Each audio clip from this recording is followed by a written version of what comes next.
We've already talked most anticipated movies in 2022, but you guys know I like to cover TV just as much, so we are talking my most anticipated TV shows in 2022.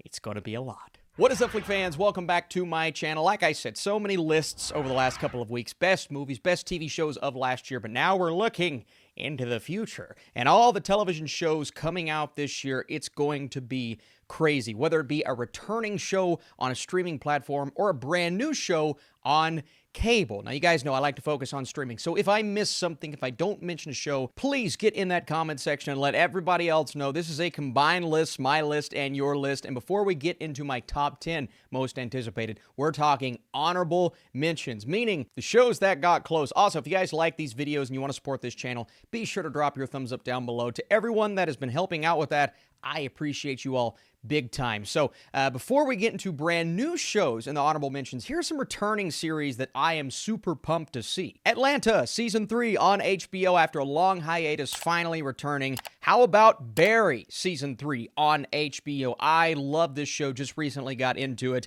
Coming very soon, actually. Euphoria on HBO, returning for a second season. Zendaya, outstanding in that show.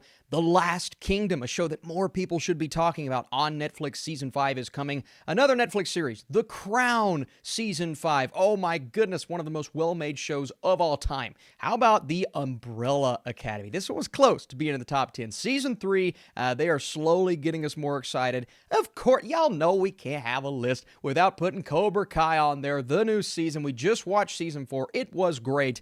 And then Alice in Borderland Season 2. All Netflix shows, the last couple, but Alice in Borderland, one of the biggest surprises of, was it 2 years ago? 2020? Season 2 is coming soon. Okay, how about some brand new shows? Let's start with The Dropout on Hulu. I love this premise, love this cast. Everything looks good so far. Guillermo del Toro's Cabinet of Curiosities on Netflix. I don't know exactly what this is going to be, but everything I'm seeing, it could be a special show. How do you not do a most anticipated list without Halo? Coming to Paramount Plus.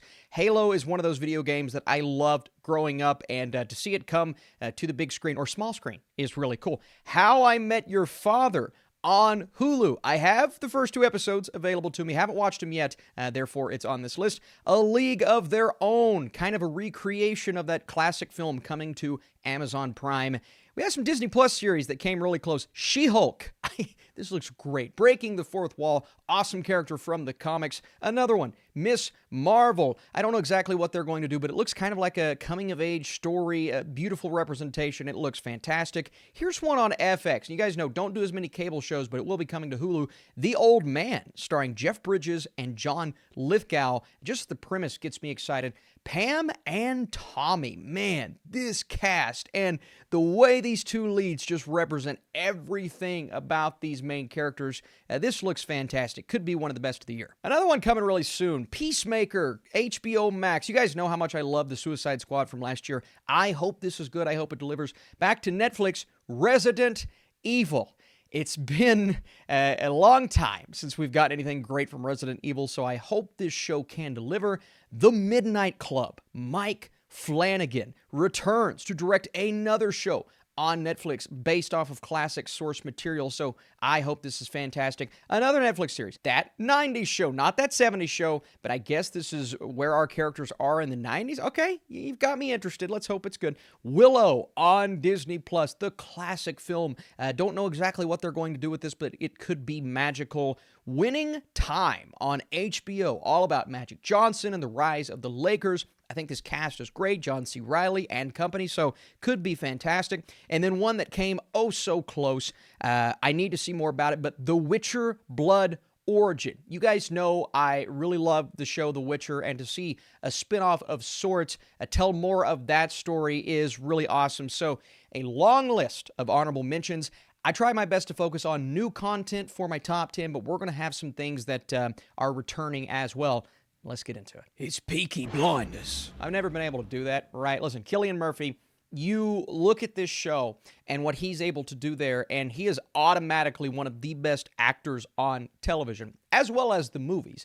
He's going to be in Nolan's brand new film again, but what he does in Peaky Blinders is just, it's special. And this show is special. The cast is amazing. The constant dramatic beats that it's nailing, the atmosphere of this time period is fantastic, but you also have high stakes in almost every single episode. And an amazing cast from Tom Hardy to, hey look, Anya Taylor-Joy. I mean, this season could be something special. The final season of Peaky Blinders, and I can't wait. I'm salivating for more. If you guys have never watched this show, I just got my wife onto it. She loves it. I love it. Happy Austin. Coming in at number 9, The Sandman on Netflix. Just these teaser posters that you're about to see on screen. They look incredible. The cast is awesome. We're exploring a world created by Neil Gaiman, and this is a live-action adaptation of the DC Comics series that was published 3 decades ago. You have Morpheus, not from The Matrix, who has escaped 105 years of imprisonment on Earth.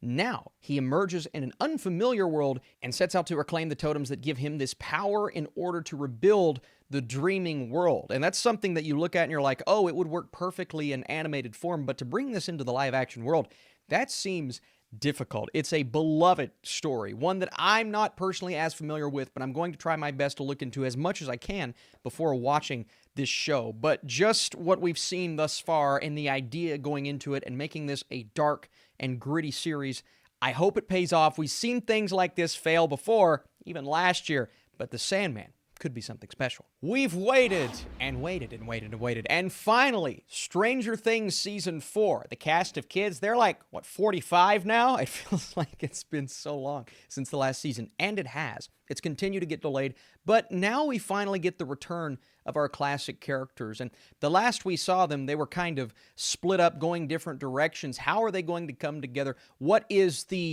what's kind of the premise of this season? Are we getting our boy Hopper back? Of course we are. We saw the teaser, but how is this all going to come about?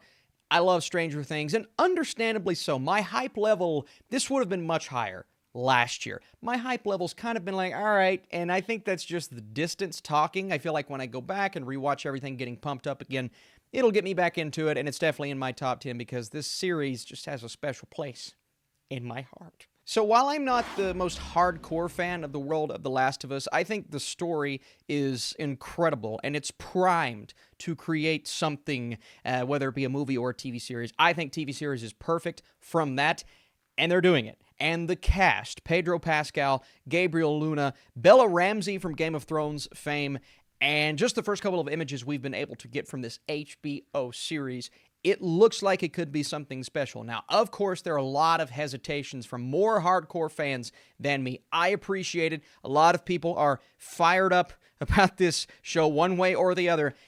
If it hits like I think it could, and like HBO has done in the past, in nailing something that darker tone, even like Chernobyl, the limited series from a couple of years ago, bringing in creators from other shows that are fantastic.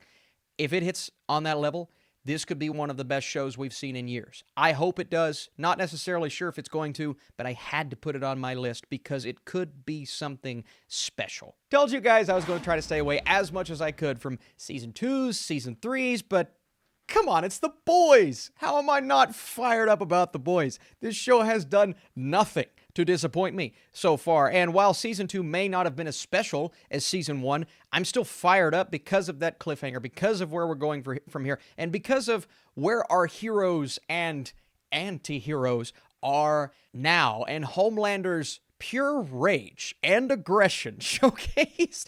You saw the scene at the end of Season 2. Man, I'm fired up, and seeing all the new characters and not only character art, but we've actually seen some of the new actors in costume, and the cast continuing to round itself out nicely.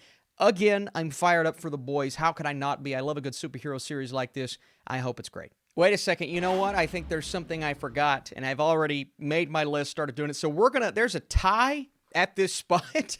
We have a superhero show on Amazon. We're going to keep it right there because I completely forgot that Invincible Season 2 is probably coming out this year. It wasn't on any of the lists that I saw for some strange reason, but you guys know where that ranked for me last year, so I have to put it on this list. I can't just make it an honorable mention, so I'm going to put it here. The rest of the shows from here on out are original series, but yet another season of one of my favorite shows. How is Invincible not on this list? It's an animated show, Austin. Who cares? It's amazing. Next up, House of the Dragon. It's Game of Thrones. We are returning to that world, a very different time period, a spin-off show of sorts. Great cast that we've seen thus far, based on Fire and Blood by George R.R. Martin. Listen, there's a lot of hesitation going into this because of how Game of Thrones ended up wrapping up, of course. But putting the things that disappointed us about that final season, and a couple things about the seasons prior, aside, it is some of the best television we've ever seen. Some of the best storytelling, characters, moments, build-up, suspense that a TV show has ever given us as an audience. So to bring us something new in that universe with, again, a phenomenal cast, hopefully this show nails it. I had to put it on this list because even though it's technically in the same universe, it is an original show with new characters and something that's continuing to get me fired up the more that I think about it. From the creators of one of the greatest shows of all time, in my opinion, Dark on Netflix. This is called 1899. Austin, why should I get excited about this? Well, here is the premise, and it's very, very simple. So it's an original series that revolves around a migrant steamship heading west to lead the old continent from London to New York. The passengers, a mixed bag of European origins, are united by their hopes and dreams for the new country and their future abroad. When they discover another migrant ship adrift an open sea, their journey takes an unexpected turn. What they find on board will turn their passage to the promised land into a horrifying nightmare. I'm in. Don't care who the cast is, don't care what. Well, obviously, you want the creators from Dark. That's incredible. But that premise seems fascinating, and the twists and turns that await us in this show, they could end up providing some of the best television of the entire year. So 1899 is one of those shows that I'm not seeing on many people's radars, but put it on your radar, put it on your watch list, because when this comes out, you know we're going to be covering it like crazy. Hello there, Obi-Wan Kenobi. Listen, how do I not get excited about Obi-Wan? I don't know what this show's going to be about. We got a little bit of a tease as to the plot, but we do know that we have the return of Anakin Skywalker and the return of Obi-Wan Kenobi, of course, played by Ewan McGregor and Hayden Christensen. They're back, man, and that is so exciting. And whatever they're going to do with the lore and however they're going to, slightly shift things for the sake of this series, hopefully not too drastically, give us what we've always wanted to see. Give us that darker and grittier look at Obi-Wan, obviously protecting Luke Skywalker, but kind of this Western vibe and feel that we're getting from this concept art. And I love the talent behind the camera. I love the enthusiasm from Ewan McGregor and the fact that they're also excited to bring us this show. Obi-Wan could be something very, very special. I hope it's very, very special. Number 2, we talked about She-Hulk and Ms. Marvel and all of the things that they're going to bring us, and there will be more Marvel shows that I haven't even hit on just yet, but I want to talk about Moon Knight. That's the one that gets me the most excited. Oscar Isaac is one of those actors that you just can't help but get pumped about. The fact that he's in the Marvel Cinematic Universe, Ethan Hawke as our villain, the potential return, or, new characters that we haven't met yet. We heard Blade's voice.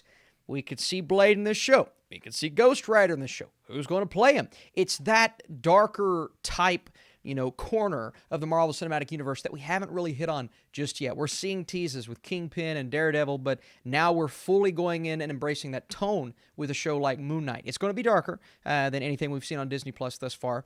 WandaVision was dark, of course, but it's also going to be super exciting for fans of this character and for fans of something new in the MCU, and that's absolutely what this show could bring us. We have a release date for this series, September 2nd, and maybe I'm just in a Lord of the Rings mood. We just went back and watched Return of the King the other day, my wife and I, and it's like the perfect movie. And this trilogy is like the perfect trilogy. A little bit lengthy, sure, but I love them. They're some of my favorite films of all time. So to return to this universe in 2021 with all of the special effects that we can get. Now, obviously, I love the practical stuff in Lord of the Rings, so I hope we get a good mixture, but the amount of money that they're spending on this, I think they can do a lot. Set during the events of the Second Age, which is thousands of years prior to what we saw in the books and The Hobbit, this series follows an ensemble cast of characters who have to confront the long-feared re-emergence of evil in Middle-earth. The cast is grand and epic. We're exploring a time period of this world that we've never really seen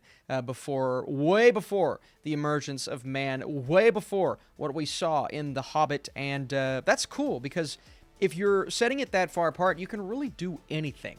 Now, do I know that much about the story itself? Not necessarily, and honestly, I'm trying to refrain from looking too much into it. I want to be surprised. I want to watch the show and be like, oh, didn't see that coming. Who's that? What's this all about? Why are they in a grocery store? No, I just want to be like, this is everything I wanted. And Lord of the Rings has the potential to be my favorite show of 2021. That's partially why it's number one on my list. And yes, I said I'm talking about different stuff. We've seen Lord of the Rings before, but we've never seen it on television in live action form. And I think that's why I wanted to put it at number one. So my question for you guys is, are you as excited for Lord of the Rings as I am? Are you as excited for some of these other series? Is there something that I forgot about, like when I forgot to mention Invincible? We snuck it in there. Listen, there's so much coming out this year. It's going to be crazy. For you all to join me on this journey, I can't wait, man. I can't wait to talk all these shows. There's one that I didn't mention, though, on this list, and that is Ozark, part 1 of the newest and final season. And I didn't mention it because I'm already watching it. So I'm not anticipating it, I'm watching it. So stay tuned if you guys want to see a review for that, and plenty of television and movies coming this year. You guys the best. Thanks for watching. Thanks for dropping your thumbs up and everything. Plenty more lists coming later on.